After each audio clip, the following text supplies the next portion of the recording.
Moving on, the COVID-19 pandemic has not only left Kenyans living in fear, but has also disenfranchised a large segment of the population. Companies are downsizing in a bid to survive the economic downturn brought about by the global health crisis. Kenya's health sector has also found itself in unfamiliar territory, with a number of private hospitals forced to make painful decisions to wade through the turbulence caused by the pandemic. Take a look.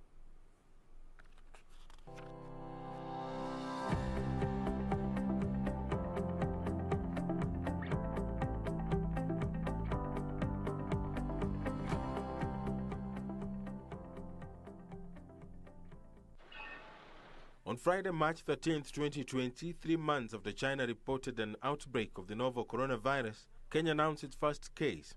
At the time, the Ministry of Health said it was a Kenyan citizen who had traveled to Nairobi on Thursday, March 5, 2020, from the United States of America via London. The case was confirmed on the 12th, which was last night, as the first one to be reported in Kenya since the beginning of the outbreak in China. 2 days after the first confirmed case in the country, President Uhuru Kenyatta announced 2 more people had tested positive for COVID-19. The 2 have tested positive as a result of coming into contact with the first patient. Over the next 2 weeks, the cases grew from single to double and triple digits, with the government announcing containment measures to stem the spread of the virus that was now at the community level. In the aftermath, companies and organizations were forced to make painful decisions in a bid to cope with the new normal. These decisions included lean shifts, unpaid leave for some employees, and in some instances, pay cuts.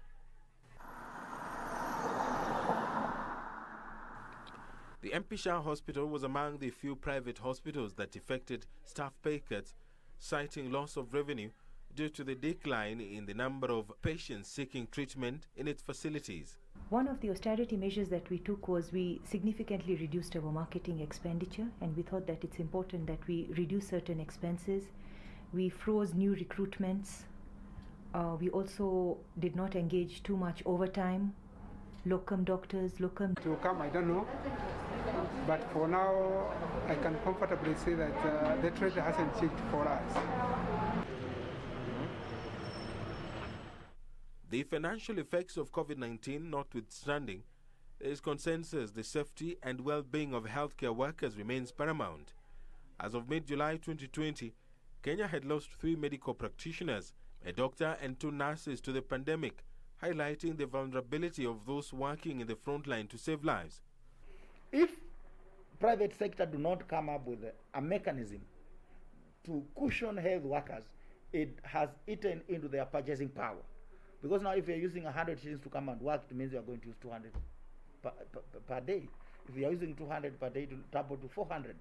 Those are the dynamics, I think, in the private sector, they have not been tackled. In the public sector, we fought and the president agreed to bring the issue of a COVID-19 frontline healthcare workers welfare package.